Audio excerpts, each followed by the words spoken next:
Start कर दूं? Hello friends, good morning.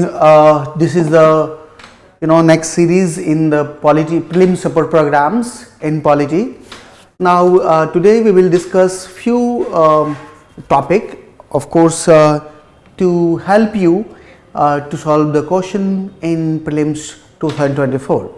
So today I have taken a topic that is judiciary, which is an important part, in order to prepare prelims. Now let's discuss. The judiciary and few questions from this sections. Now, if you see Indian judiciary, right?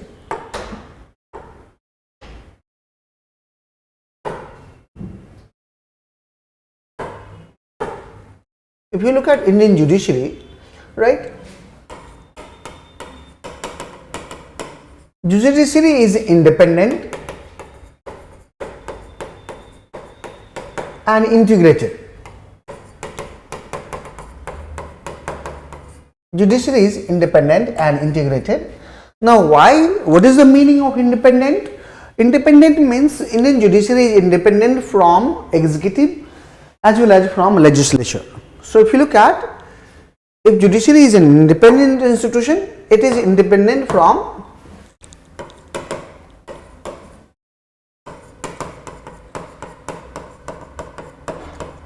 judiciary is an independent institution. What does it mean? It means it is independent from executive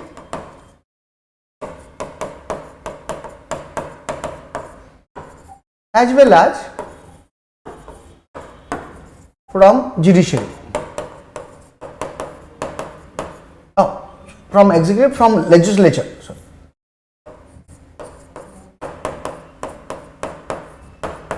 Now, what does it mean? Judiciary is independent from executive as well as from legislature.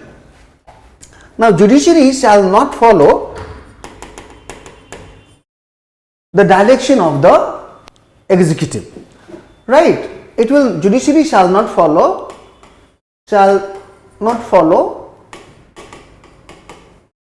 the directions of the government. Now, then what will do? It will have its own power. It has its own power given by the Constitution, and it shall exercise those powers given by the Constitution independently, right? It has no fear from executive. If you look at even article 50 of the Indian Constitution, which says that the executive shall be independent from judiciary. Article 50 of DPSP says that the judiciary, there shall be separation between judiciary and executive. There shall be separation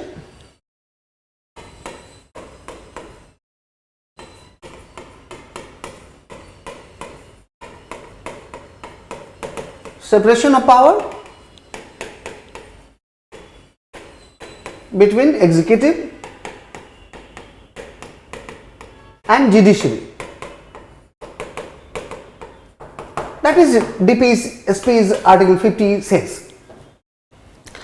Now, it means whenever the executive will exceeds its power, judiciary will check it, right? Judiciary will check the power of the executive. Now, so that is the meaning of independence. Even when the legislature, consider sometimes, what do you mean by the independent from legislature? Legislature means parliament or state legislature.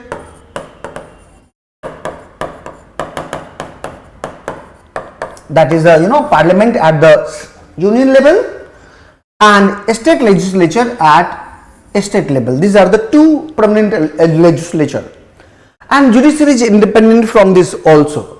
What does it mean? It means Whenever the parliament shall make law, right, judiciary can, review those law. Judiciary can review those law, right, whether the law is justified, whether law is, just, fair, right, and reasonable. Now you see that Maneka Gandhi case of the, Maneka Gandhi versus Union of India case. In that case, judiciary has said that law should have, or law should be just, fair and reasonable. So judiciary is an independent institution, right? It should not be dependent on the government. Now consider if judiciary is dependent, right, on the legislature or the executive, that is called committed judiciary.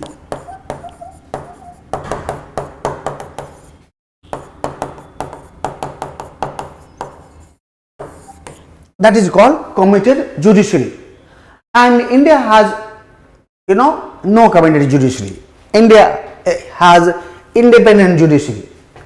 However, if you see, Indian polity from the last 70 years, some of the time Indian judiciary actually reflected the idea of committed judiciary.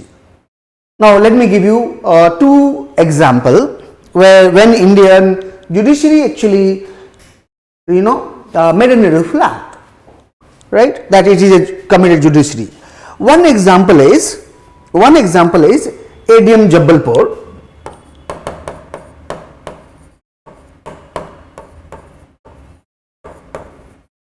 versus Shivkant Shukla case.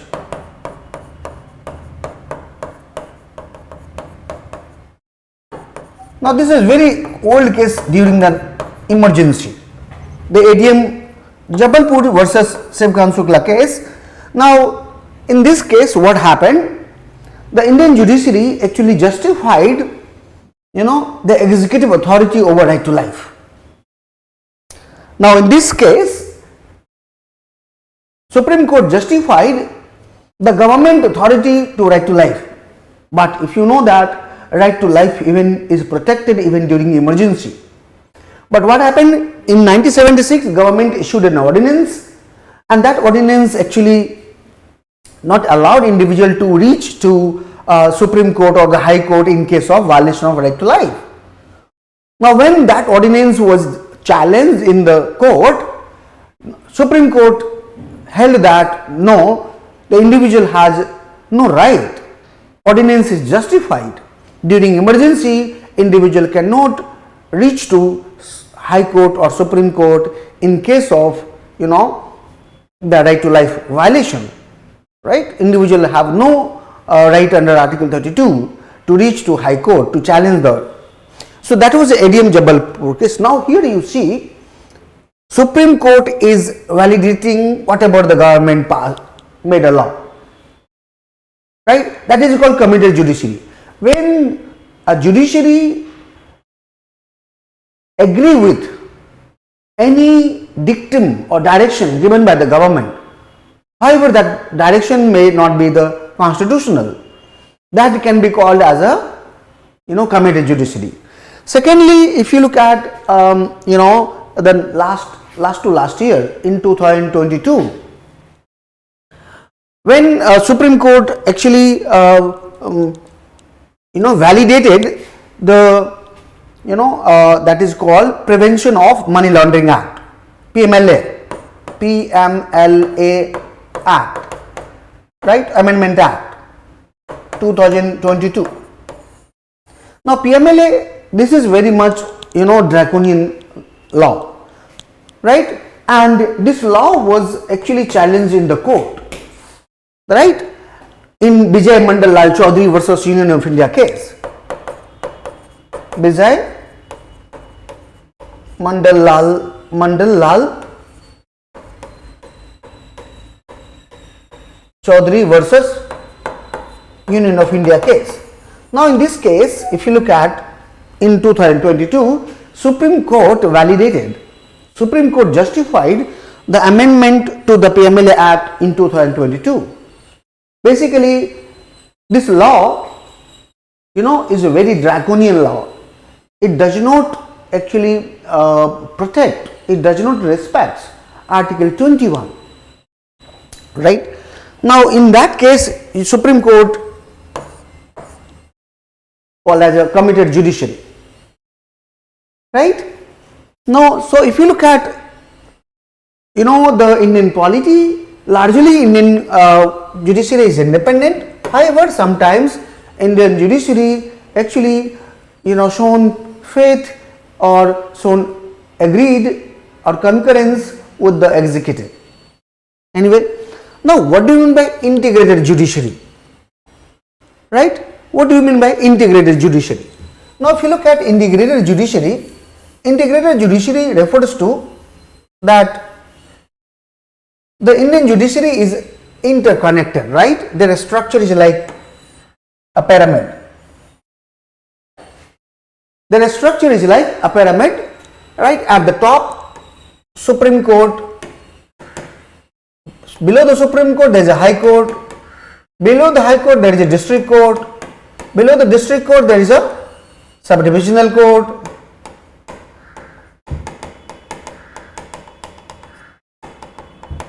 And after subdivisional court you have Gram Nyayalaya.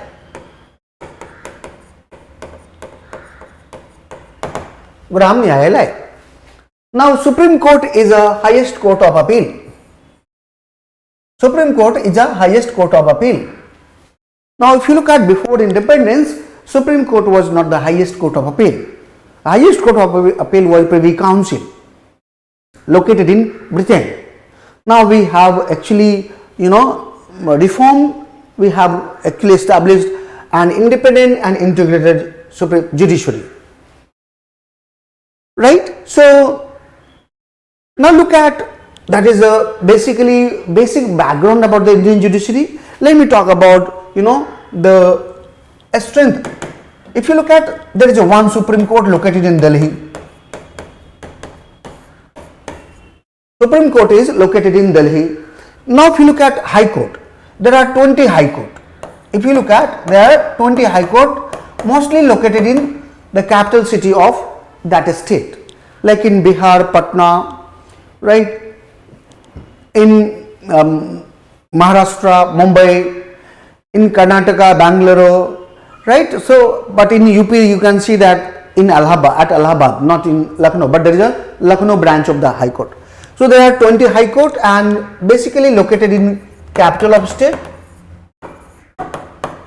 Now few states, you can see few states shares their High Court, like Haryana and Punjab shares High Court, like Goa and Maharashtra shares High Court. So few states shares High Court, right. And if you look at approximately 635 subordinate court in India.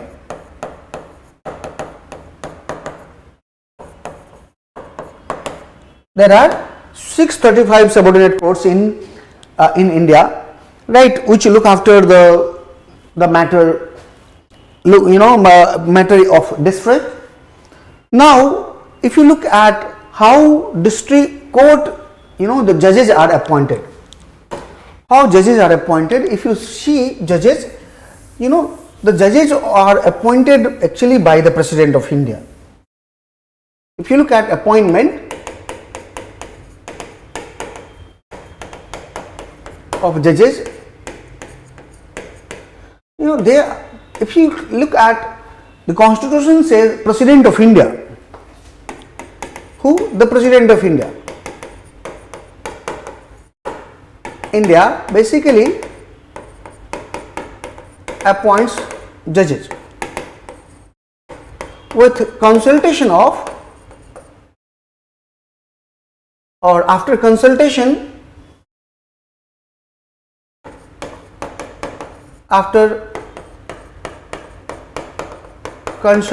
with CJI, Chief Justice of India.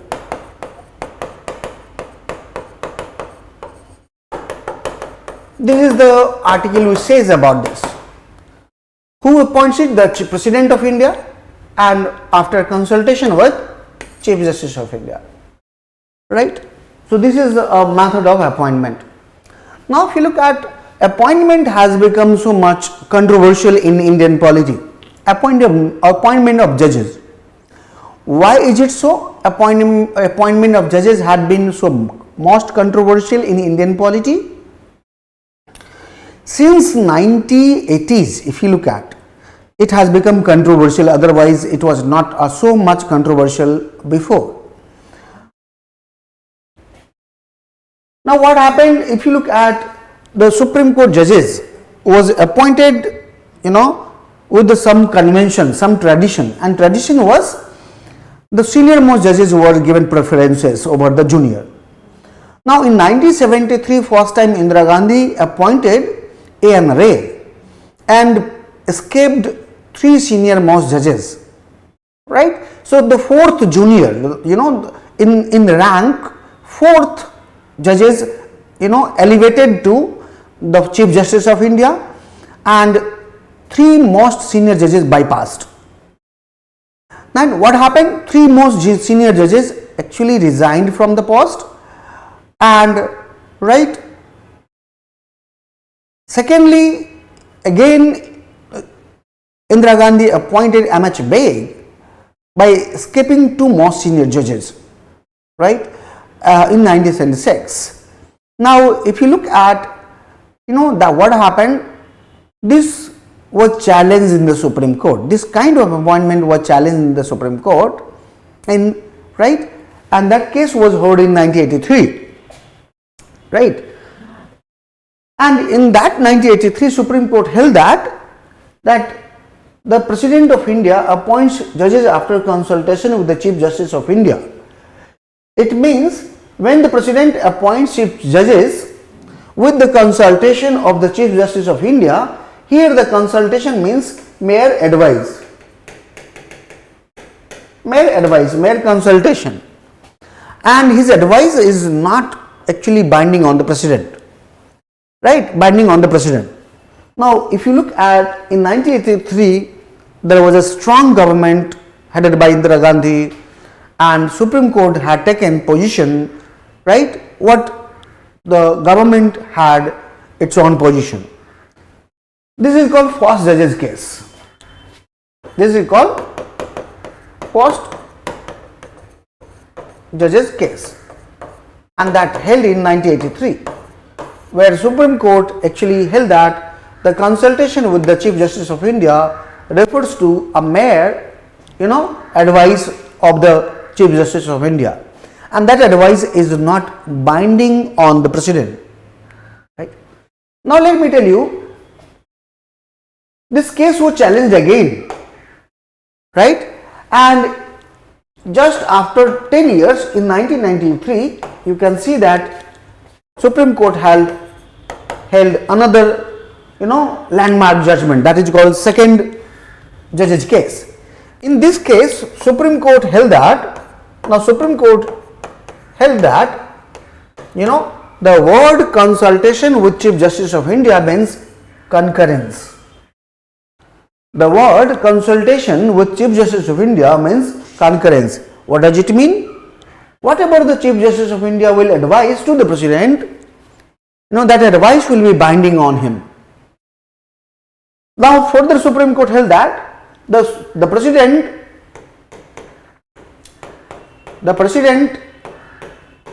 not only actually take the advice of the CJI, but will take the advice of the CJI and plus 2 senior most judges. Look at, the President has to take advice from the CJI plus 2 most senior judges. Now here you can see there are collegium of 3. A collegium was formed in second judge case of 1993, right.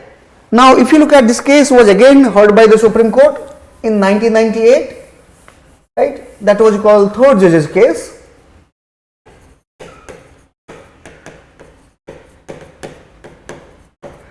Now this time, if you look at, this was in 1998, this time Supreme Court held that the President of India shall appoint the judges after the consultation with the Chief Justice of India, and the Chief Justice of India's advice shall be binding on the President, right? And the Chief Justice of India shall not only consult CGI plus 2, the President of India consult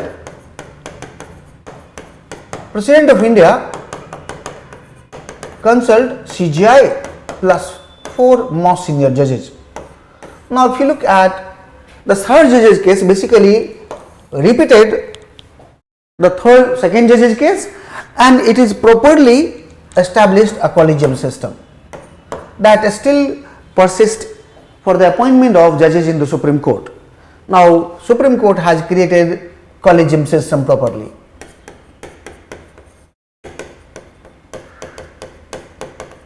Right? It's to strengthen the collegium system. Here you have collegium system.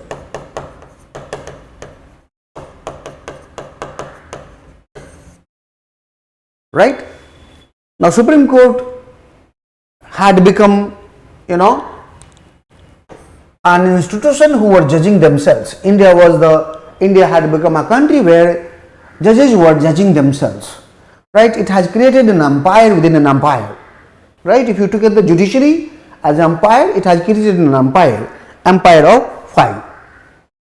Now, if you look at what happened, this collegium system had been appointing judges, right, of the High Court or the Supreme Court, and if you look at, they have been accused of several, malpractices, and one malpractice is nepotism. There is a high nepotism due to this collegium system. Now in 2002, if you look at the story, in 2002, right, actually government established a committee. Government set up a committee, and that committee was actually headed by Ambedkar Chalaiya. Ambedkar Chalaiya had given advice that there should be National Judicial Appointment Commission. क्या होना चाहिए? National Judicial Appointment Commission.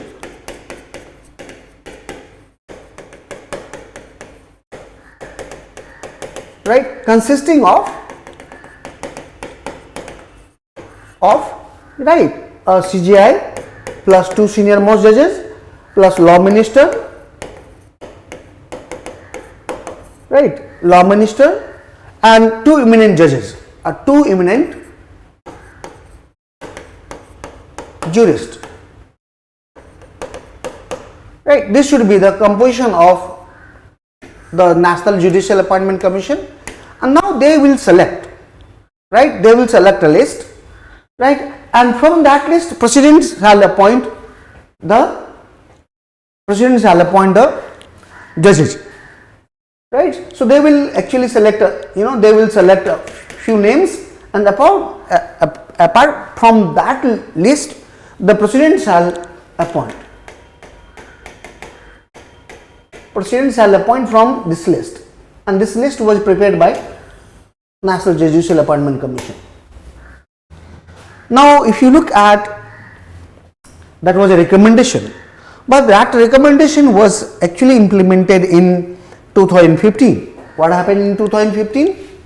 In 2015, Supreme Court actually, not Supreme Court, Parliament. The Parliament passed 99th Constitutional Amendment Act.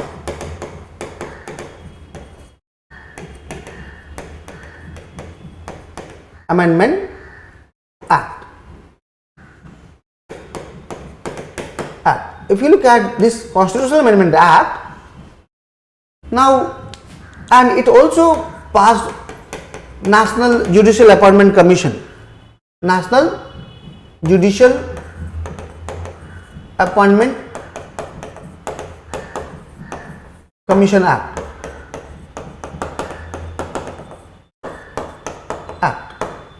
Now, this 99th Constitutional Amendment Act and also the JNCD, this National NJAC Act challenged the court. 99th CAA Constitutional Amendment Act and National Judicial Appointment Commission Act were challenged in the Supreme Court. Now, Supreme Court had given a verdict that was called fourth judge's case.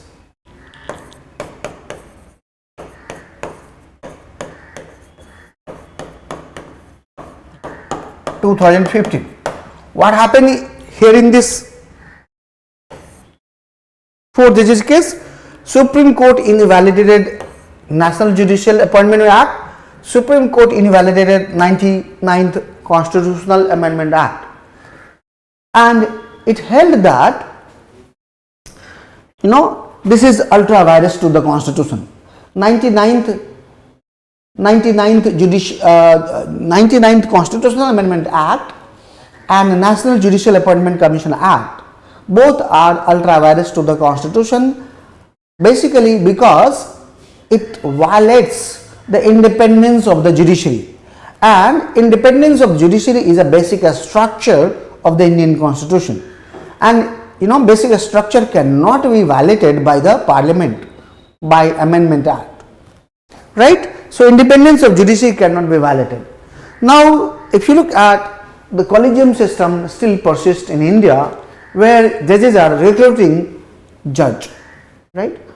However, government has made several acquisition, right, against the judiciary, and there is a government and judiciary both are in confrontational mode, especially when it comes to appointment.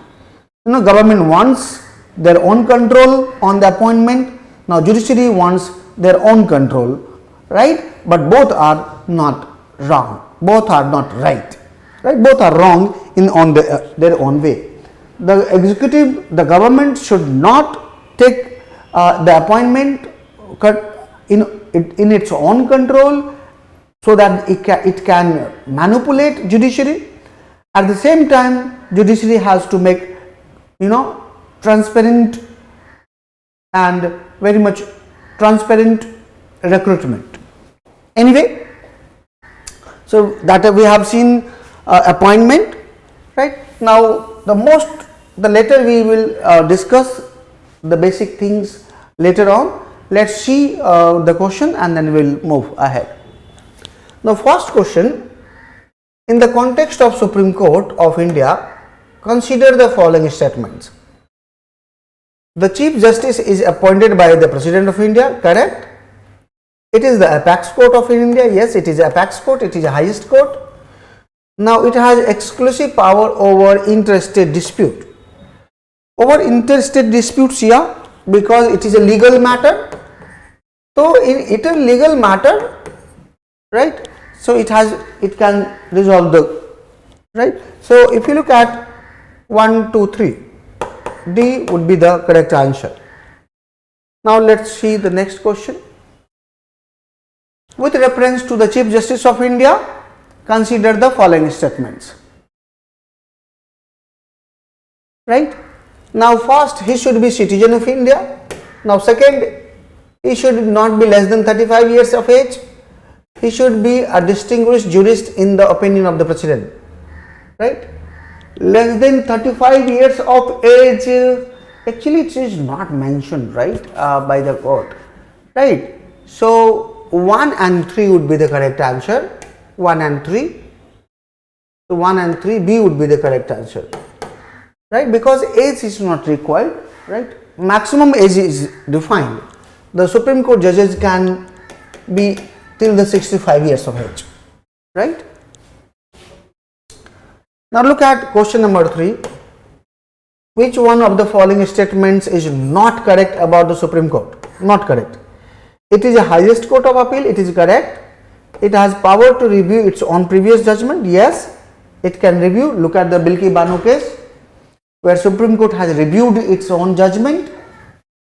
It advised to remove the chairman and members of the UPSC Commission is not binding on the President. It is binding on the President.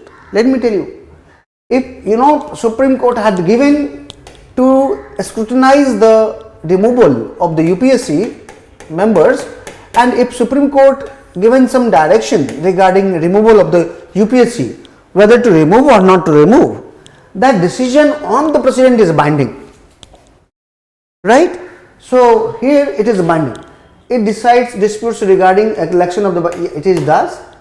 So this is, C is correct answer. Now look at the question number 4. Consider the following statement. 1. The Supreme Court may refuse to tender its opinion to the President in matter of public importance.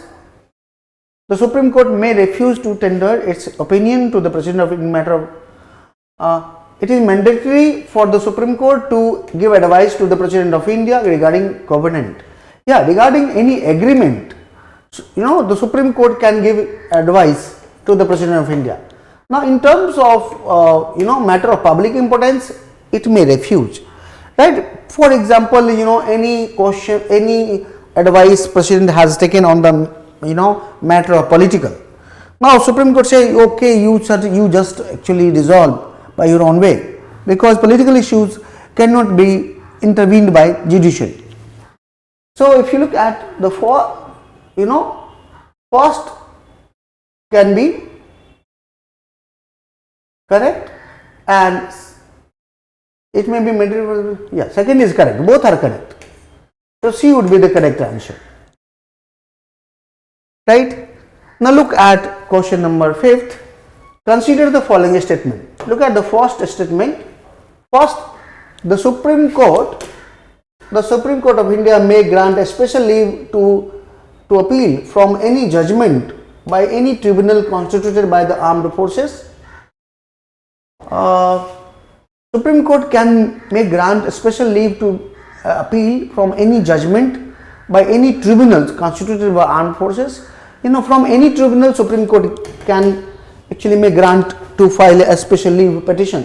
If you look at Article 136, a special leave petition. Now, Supreme Court of India, in the exercise of its jurisdiction, may pass such a decree as necessary for doing complete justice. Yeah, in any case pending before it. Article 142, right? So if you look at, both are correct. So C would be the correct answer. Fine. Let me move to the next question. With reference to the petition in India, consider the following statements. Pehla, the first provision of the curative petition is a judicial intervention that now enjoys constitutional support under Article 137. Correct. Second, mercy petition is an extra constitutional mechanism. No, it is not. Extra constitutional. It is not extra constitutional, it is a constitutional, right? Because if you look at Article 72, right? 72, it is a mercy, it is a, right? So only one is correct. A would be the correct answer. Now if you look at, question number 7. Consider the following statements. First, the Supreme Court of India in the Vaman Rao case upheld that 9th schedule of the Constitution is not immune from judicial review. Yeah. If you look at the first time, it was a Vaman Rao case, right?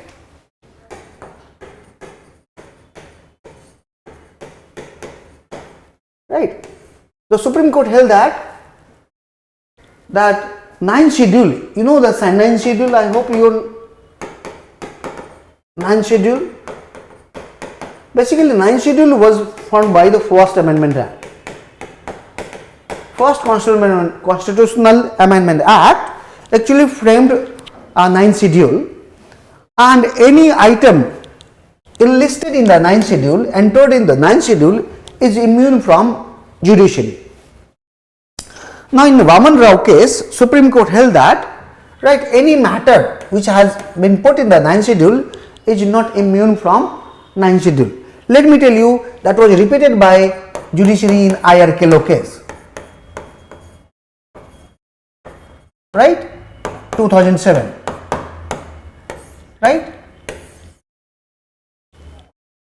So look at the Supreme Court of India in the Kesavanand Bharati case proposed to maintain its harmonious balance between fundamental rights and directive principle of state policy. No, it was not Kesavanand, it was basically Minerva Mills.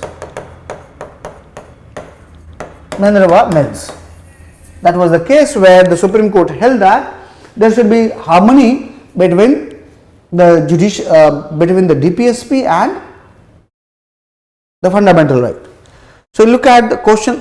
First statement is correct, second is not correct.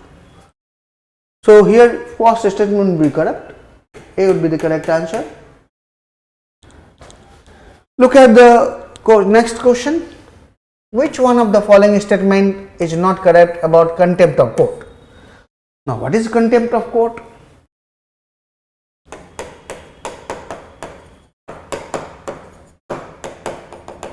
If you look at Article 19, which say that, Article 19 says that, the citizen has no right to speech and expression, right? Related to contempt of court, you cannot raise, disobedience or a dissident or, hatred against court. Right? So contempt of court basically denotes that hatred against the court, right? Hatred against justice, contemptuous, right? So that is, Article 19 says you cannot do that, right? Now here look the question, which one of the following statement is not correct about the contempt of court? The Supreme Court has power to punish for the contempt of court. Yes, Supreme Court can punish for the contempt of court. Now the purpose of the contempt of court is to uphold the dignity of the judiciary. Yes, right? Of course, contempt of court, provision is uphold the dignity of judiciary. Now third, see, if you look at contempt of court is different from provision of Article 19(1)(a) of the Constitution of India. No. Right? Contempt of court is different from the provision of Article 19. Basically, if you look at, the provision of it is not different, right? Provision has been given. The expression contempt of court has been defined by the Constitution.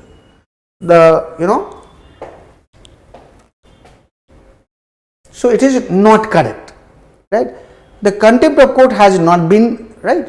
So if you look at the contempt of court is different from the provision of Article 19(1)(a) of the Constitution, yeah, right? Basically contempt of court is explained in Article 19 clause 2. So this is correct. Now the expression contempt of court has been defined by the Constitution. It is not defined by the Constitution. So D would be the correct answer of it, right? Contempt of court basically given in Article 19 clause 2. Because if you look at Article 19(2) actually poses limits on freedom of speech and expression.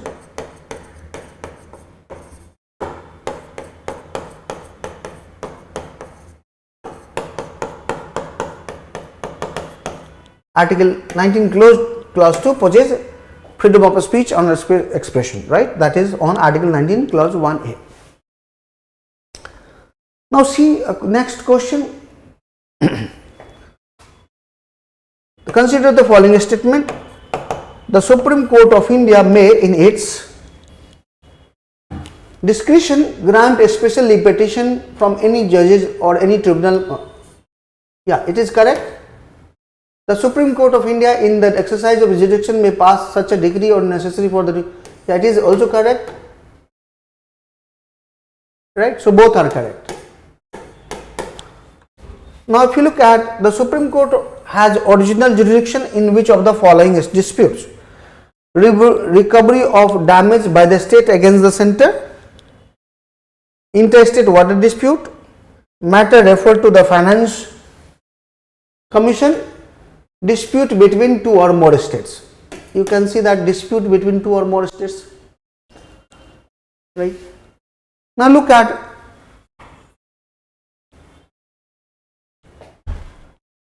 question number 11. Consider following statements about the curative petition. Now if you look at, there is a review petition and there is a curative petition.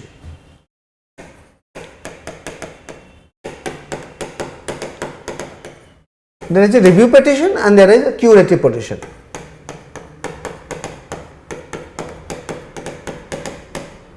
Basically, review petition is already granted by Article 137.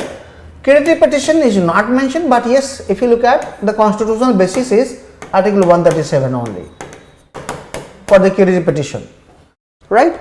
So, curative petition filed when review petition is rejected by the judiciary.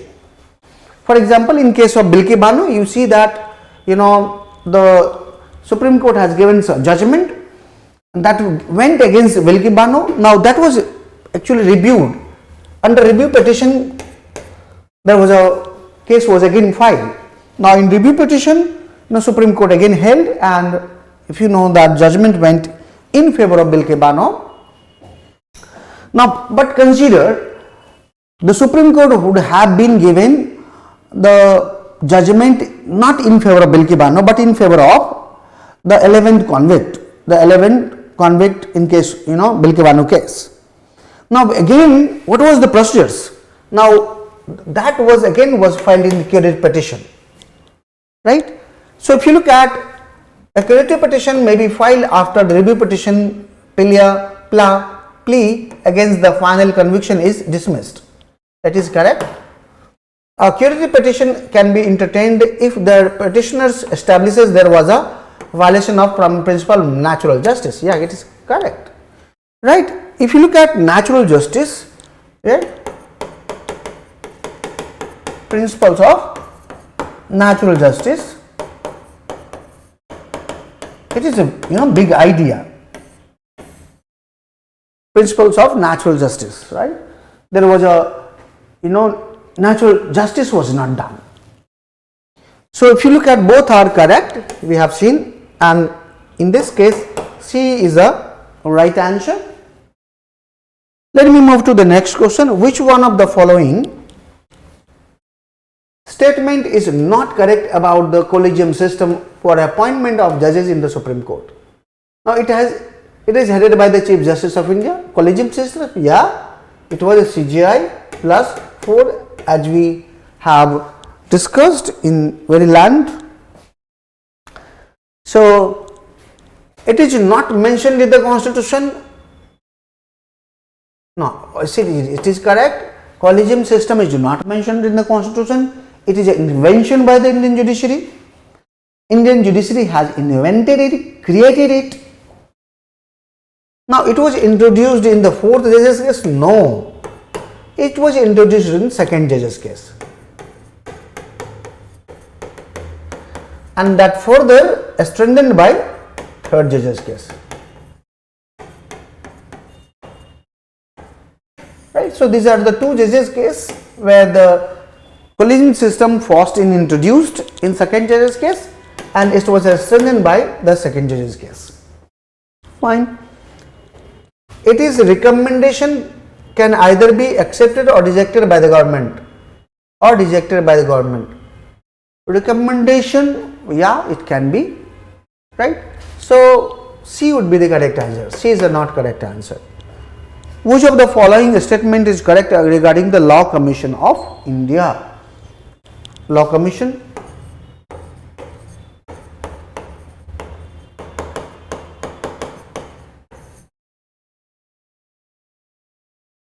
The Law Commission, look at, it is a permanent body constituted through the executive resolution.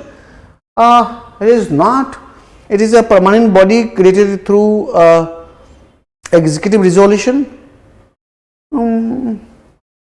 Right? It is. Yeah. It is. Now, which of the statement correct? Look at the other the members are appointed after the consultation with the chairperson of this commission. The commission must be answerable to both the executive and the parliament. It has no set function and no fixed composition. Right? Look at the Law Commission of India. Question is, which of the following statement is correct? कौन सा correct है? तो अब देखो क्या है कि it has no set of function. Yeah, it has set of function. It is incorrect. Now question is, the commission must answerable to the executive and parliament. No, law commission is not answerable to the parliament, because you know that law commission is constituted by the executive resolutions, right? Now look at the next question, question number 14. Consider following statements. The fast track courts are established through the legislation of parliament. It can be. A special courts can be set up through an executive order. It can be. Both. Now consider the following statements. The seats of the Supreme Court in location apart from Delhi is appointed by the Chief Justice of India. The seats of the Supreme Court in location apart from Delhi appointed by Chief Justice of India on the approval of the Parliament.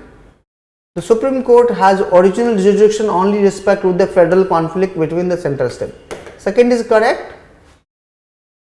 And the seat of the Supreme Court in locations apart from Delhi is appointed by the Chief Justice of India on the approval of the executive होगा, right? Parliament नहीं होगा,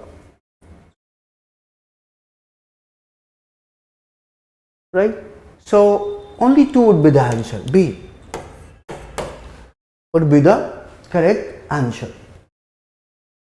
Now if you look at next question, so consider the following statement. Supreme Court has the power to punish the High Court. Punishment, yes, because it is a, if you look at, we follow the Supreme Court, High Court. So बड़ा ही अजीब सा word है, punish. Yes, it can. The Parliament can enlarge the criminal appellate jurisdiction of the Supreme Court. Yeah, both are correct. Both are C. Both are correct, right? So we have seen, look at the which of the following is the custodian of the Constitution of India. Now this is very important. The President of India, the Prime Minister of India, the Lok Sabha Secretariat, the Supreme Court. It is Supreme Court of India, right? Supreme Court is the guardian and the custodian of the Indian Constitution.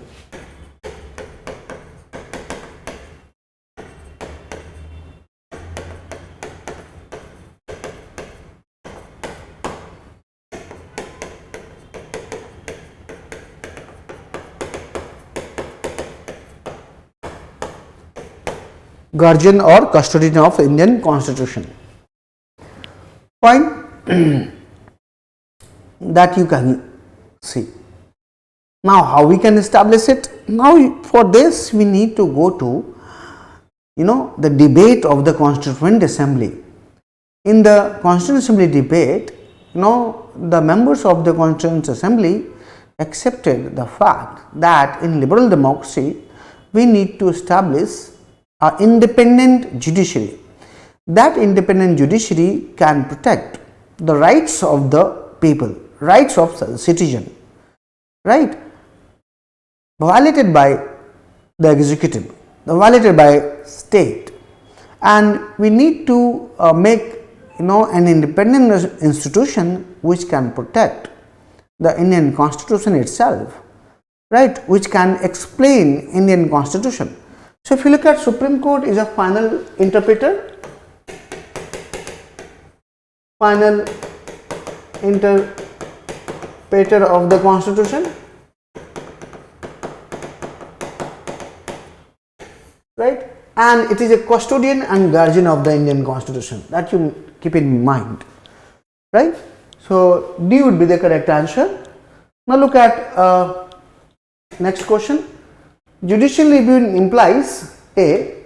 The power of judiciary to pronounce upon the constitutionality of law and executive orders. The power of the judiciary to question the wisdom of the law enacted by the legislature. The power of the judiciary to review all the legislative enactment before they are assented by the President. And the power of the judiciary to review its own judgment given earlier in the similar different. No. Right, look at D would not be the answer. D and C not. Look at the question A and B. Power of the judiciary to pronounce upon the constitutionality of law and executive order. Now look, judicial review,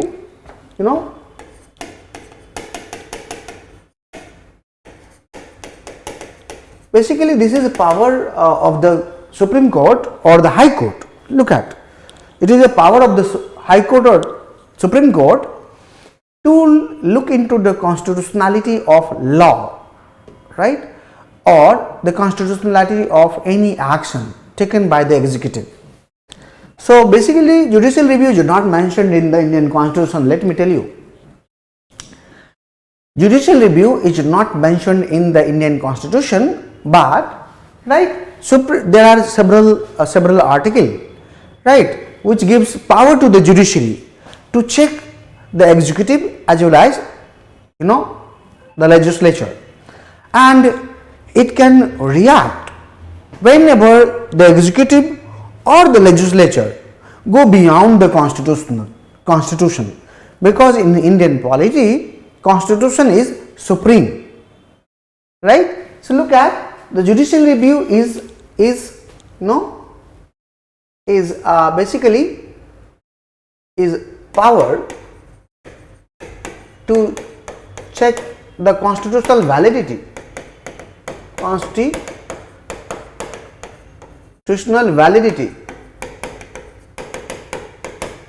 right, of any law passed by legislature or to check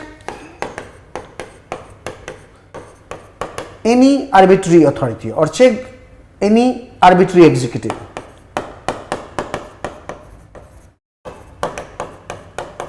Right?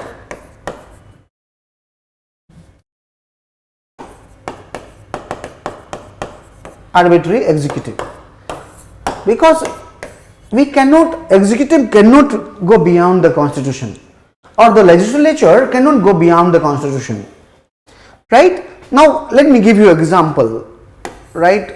If you look at article 13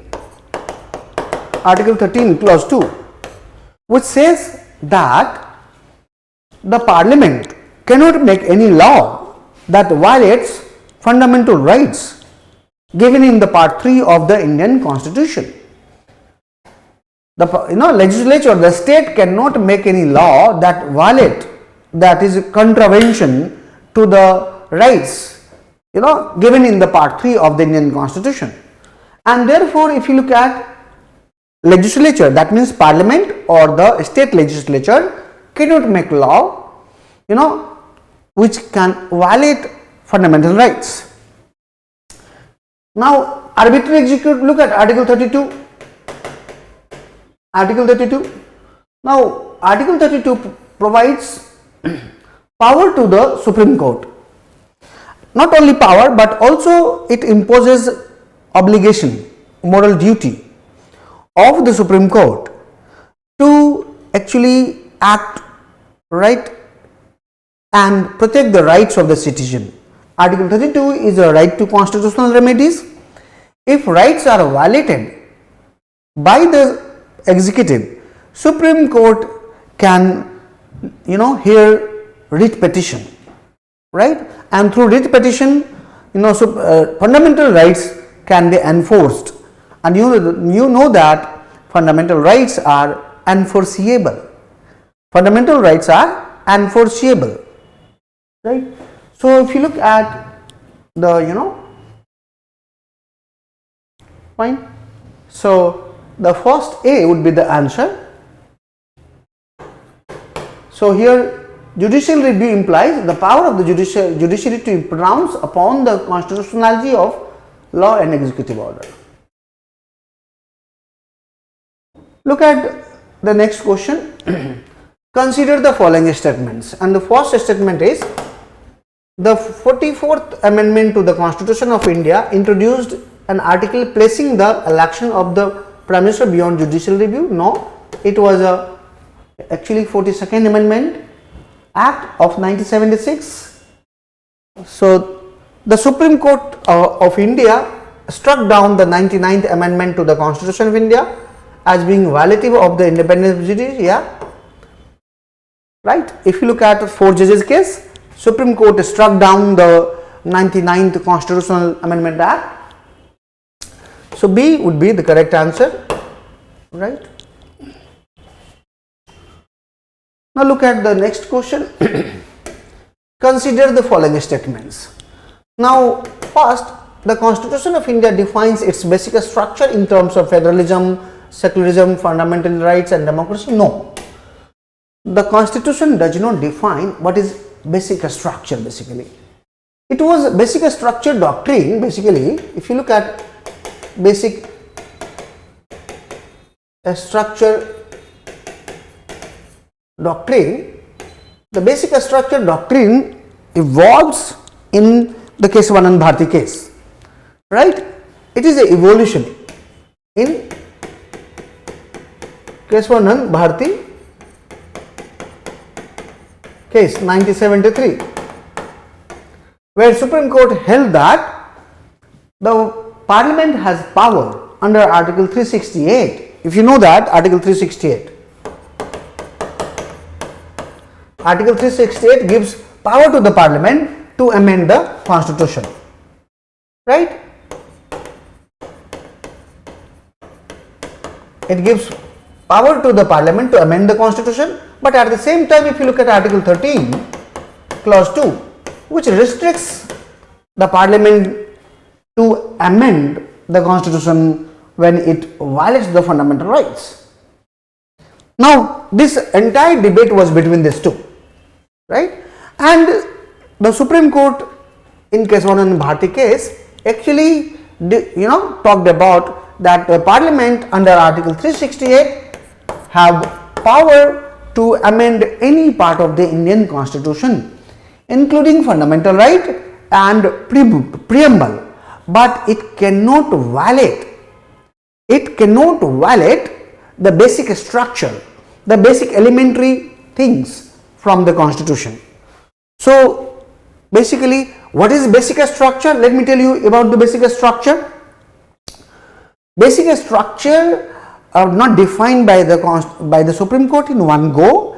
Basically, if you look, there are several judgment of the Supreme Court which explains what is basic structure. For example, if you look at SR Bommai case,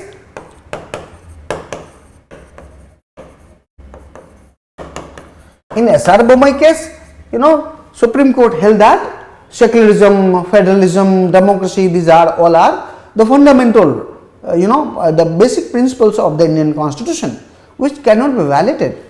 So if you look at, this is wrong. Now the Constitution of India provides for judicial review to safeguard the liberty. Look at, Constitution of India provides for judicial review to safeguard the citizen of liberties, to preserve the ideals on which the Constitution is based. It does not provide judicial review. However, there are articles, right? So the term judicial review is not there, right? So if you look at, both are incorrect. D would be the correct answer. And if you look, with this, I'll stop here. See you sometime.